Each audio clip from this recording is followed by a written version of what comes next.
वक्रतुंड महाकाय सूर्यकोटि समप्रभ।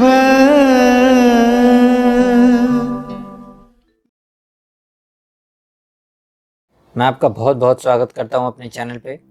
तो आज हम लोग मकर राशि के बारे में, विशेष गुण और कुछ अवगुण के बारे में, और साथ ही साथ कुछ उपायों के बारे में जिसके थ्रू आप अपने जीवन में विशेष सकारात्मकता ला सकते हैं के बारे में बात कर लेते हैं। तो आइए जानते हैं हम लोग मकर राशि की कुछ विशेष गुण।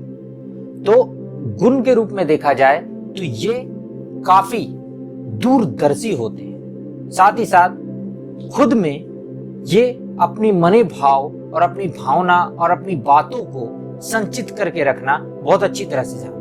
अर्थात इनके मन से इनकी बातों को निकाल पाना लगभग असंभव सा होता है, और दूरदर्शिता के कारण ये काफी दूर तक अपने कार्य के फल और उसके लाभ और उसमें आने वाली दिक्कतों के बारे में सोच सकते हैं, जिसके कारण एक विशेष रूप से ये प्लानिंग करके और मैनेजमेंट कर आगे चल सकते हैं, जिसके कारण ये मैनेजमेंट के क्षेत्र में काफी सफलता प्राप्त करते हैं यदि प्राइवेट सेक्टर में जाएं या सरकारी सेक्टर में जाएं।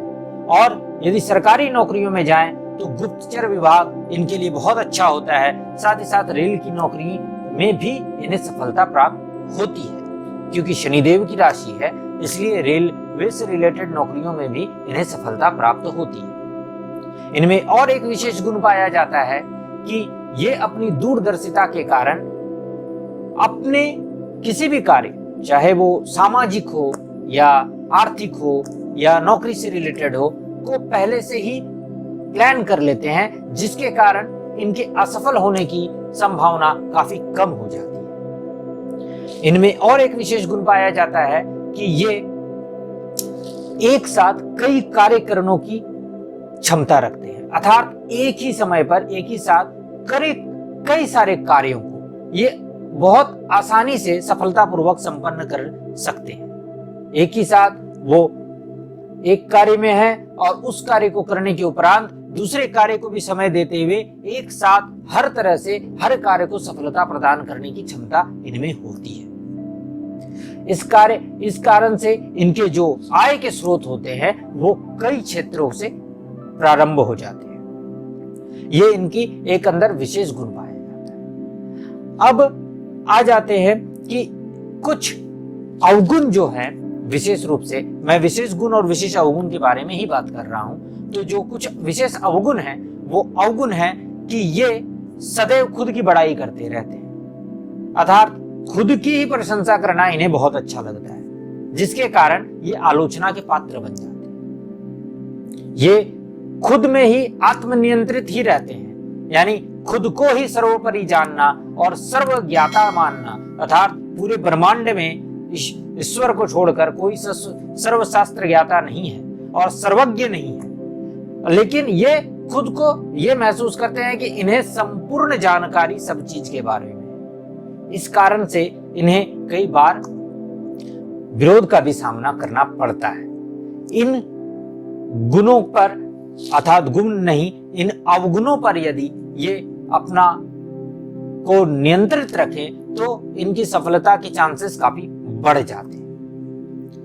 इन्हें और एक दुर्गुण इनके अंदर होता है कि ये दूसरों का उपहास बहुत आराम से कर देते हैं और दूसरों को क्षमता को अपने से कम मानना, जिसके कारण लोग इनके विरोध में खड़े हो जाते हैं। तो इन अवगुणों से इन्हें दूर रहना चाहिए, और जो इनके गुण हैं यदि उन गुण पर ये फोकस करें तो ये सफलता की बहुत ऊंचाइयों को प्राप्त करते हैं। क्योंकि इस राशि के जातकों में एक और चीज होती है कि ये ऊर्जा से संपन्न होते हैं, इसलिए इन्हें अपनी ऊर्जा को सदैव सकारात्मकता की ओर लगाना चाहिए। इन्हें गलत विचारों से और गलत जो मित्र हैं उनसे दूर रहना चाहिए, क्योंकि ये शनिदेव की राशि है और शनिदेव कभी भी किसी भी किए हुए गलत कर्म को पसंद नहीं करते। इसलिए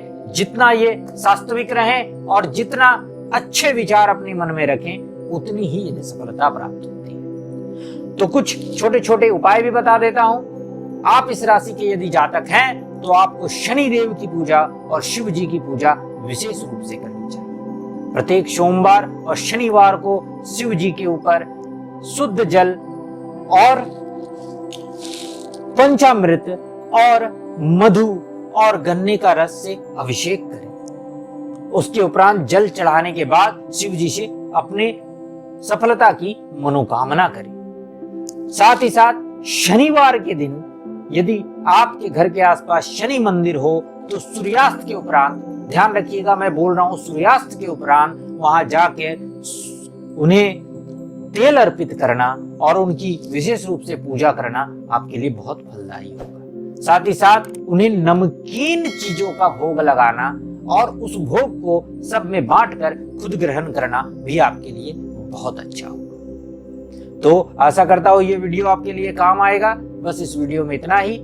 आगे की वीडियो में फिर से मिलता हूं।